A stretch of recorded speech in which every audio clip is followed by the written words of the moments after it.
Hello viewers, स्वागत है आप सभी का मेरे यूट्यूब चैनल स्कूल ट्यूशन गुरुजी में। आज हम बात करेंगे कार्यपत्रक 42 या वर्कशीट 42 के बारे में, जो कि 22 अगस्त 2020 के लिए जारी की गई है। कक्षा 6 से 8 के बच्चों के लिए जारी की गई वर्कशीट है।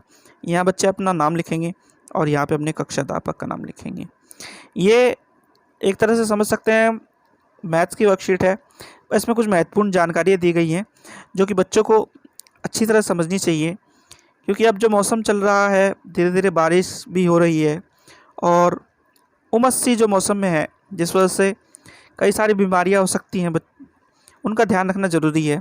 और सभी जानते हैं कि कोरोना का प्रकोप तो चल ही रहा है, विश्व महामारी है ये।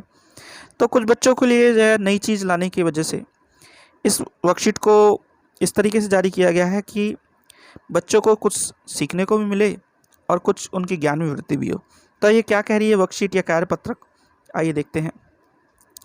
बरसात के आने से गर्मी से राहत मिली है। चारों ओर हरियाली देखकर अच्छा लग रहा है। बरसात में होने वाली जल जनित वाटरबोर्न बीमारियां तथा अन्य बीमारियां जैसे डेंगू, टाइफाइड, मलेरिया आदि से बचने के लिए हमें सावधानियां बरतनी लगी हैं। सामान्यतः हम जिन सावधानियों का ध्यान रखते हैं, सबसे पहले आप ध्यान दे लीजिए। ये क्या कह रहा है? बरसात के आने से गर्मी में राहत मिली है।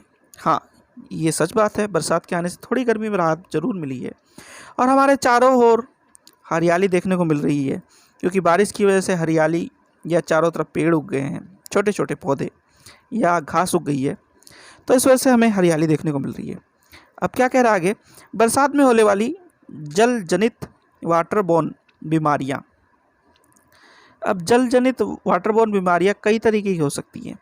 जैसे कई बार हम पानी से जब निकल के जाते हैं तो हमारे पैर में कुछ कीड़े वगैरह लग जाएं, या हमारी जो त्वचा है, कोमल त्वचा, उस पर खुजाई आने लगे या खुजली आने लगे, इस तरह की चीज़ें, या लाल चकदे या धब्बे पड़ जाएं, इस तरह की चीज़ें हो सकती हैं। तो इसीलिए हम लोगों को ध्यान रखना चाहिए। अब अन्य बीमारियों के जो नाम गिनाए गए हैं वो सामान्यतः हमें देखने को मिलती है, जैसे कि डेंगू, टाइफाइड, मलेरिया आदि। डेंगू और मलेरिया जो बीमारी है वह कैसे होती है? वह होती है एक मच्छर के द्वारा, जो कि साफ पानी में या इकट्ठा हुए पानी में पनपता है। अक्सर आपने देखा होगा कि जब डेंगू मलेरिया के लिए ऐड आता है तो वो पहले ये बात बताता है कि आपके आसपास पानी को इकट्ठा ना होने दें, पूरे कपड़े पहने। पूरे कपड़े पहने का मतलब हाफ स्लीव्स की, आधी बाजू की शर्ट ना पहने, पूरी बाजू की शर्ट पहने और अपने आपको पूर्णतः कपड़ों में ढककर रखें। पूर्णतः कपड़ों में ढककर का मतलब कि फुल पैंट और फुल शर्ट पहने। तो आगे क्या बता रहा है ये? सामान्यतः हम जिन सावधानियों का ध्यान रखते हैं वह बता रहा है। अब क्या सामान्यतः सावधानी बता रहा है? पहली क्या है? हम पानी उबाल कर पीते हैं। आज भी हमारे बहुत से घरों में पानी को साफ़ करने का साधन नहीं है, तो इसे पानी को साफ़ करने के लिए हम क्या कर सकते हैं? सबसे आसान तरीका ये है कि इसे हम पानी को उबाल के पी सकते हैं, या फिर फ़िल्टर का उपयोग कर सकते हैं, या फिर फिटकरी के द्वारा इसे साफ़ कर सकते हैं, या क्लोरीन की गोली के द्वारा इसे साफ़ कर सकते हैं। तो ये सब करने से क्या होगा? हमारा जो पानी है वो दूषित जो होने के कारण, क्योंकि पानी जब जो है बरसात में आएगा तो वो अलग अलग जगह से स्रोतों से आएगा, तो पानी क्या होगा? दूषित हो जाएगा। उसे दूषित से साफ़ करने के लिए हम इन सब चीज़ों का उपयोग कर सकते हैं। दूसरी चीज़ क्या करनी है हमें? दूसरी चीज़ करनी है हमें कूलर, खुले टायर, खुली टंकी में पानी जमा नहीं होने देना है। जैसा कि मैंने आपको बताया पहले ही कि डेंगू, मलेरिया, इस तरह की जो बीमारियां हैं ये मच्छर के द्वारा होती हैं। और मच्छर कहाँ पनपता है? जो हमारे कूलर, खुले हुए टायर या खुली हुई टंकी में जो पानी जमा होता है, जहाँ पे पानी रह जाता है, वहाँ पे इसका मच्छर का अंडा या लार्वा पैदा होता है और वह मच्छरों को पैदा करता है। फिर जब वो हमारे शरीर पे काटते हैं तो डेंगू या मलेरिया जैसी बीमारी होती है। इनसे बचने के लिए हमें क्या करना है? कूलर, खुले टायर, खुली टंकी में पानी जमा नहीं होने देना है।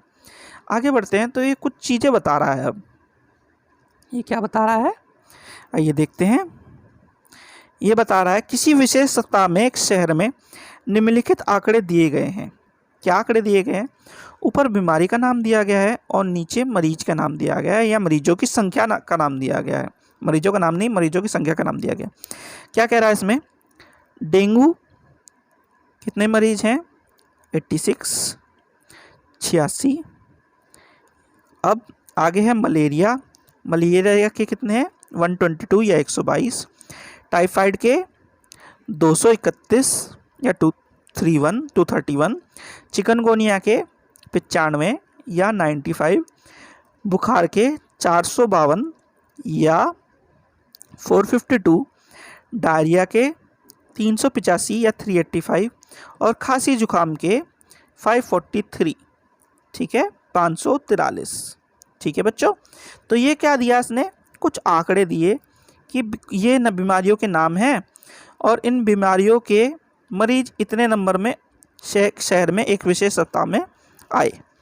अब इन आंकड़ों के आधार पर आप लोगों को कुछ प्रश्न करने हैं और उनके उत्तर लिखने हैं। अब सबसे पहला प्रश्न क्या है? सबसे पहला प्रश्न है, सबसे अधिक मरीज किस बीमारी के हैं? जब हम देखेंगे, सारी चीज़ों को देखेंगे, यानी सारे आंकड़ों को देखेंगे, तो हम पाएंगे सबसे बड़ा नंबर 543 खांसी जुकाम का है। तो हम क्या लिखेंगे? सबसे अधिक मरीज खांसी जुकाम के हैं, जो कि क्या है? 543। आइए अगला क्वेश्चन देखते हैं। सबसे अधिक मरीज किस बीमारी के हैं? सबसे अधिक मरीज, वापस से सेम क्वेश्चन है ये, किस बीमारी के? खांसी जुकाम के। ठीक है बच्चों, अब है अगला प्रश्न, मलेरिया के कितने मरीज हैं? तो मलेरिया के कितने मरीज हैं हम यहाँ पे इसमें देखेंगे अपनी जो तालिका में या टेबल में। तो मलेरिया के 122 मरीज हैं। अब अगला प्रश्न है, डायरिया और चिकनगुनिया के कुल कितने मरीज हैं? तो डायरिया के देखिए पहले कितने हैं?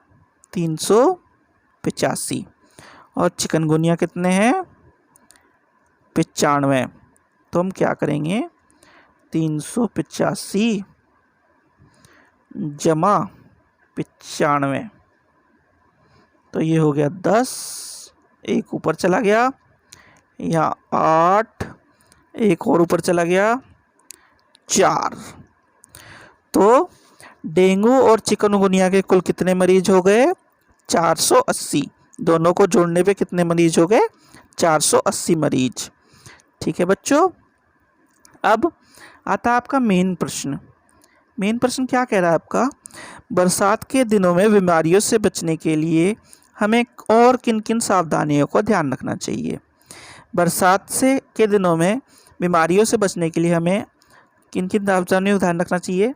जैसे कि एक सावधानी क्या हो सकती है कि हम, जैसा कि मैंने बताया, कि हम हाफ स्लीव की शर्ट ना पहन करके पूरे स्लीव्स की शर्ट पहने और फुल पैंट पहने। दूसरा क्या हो सकता है? मच्छरों से बचने के लिए रात को कोई अगरबत्ती या डेंगू कॉइल या इस तरह की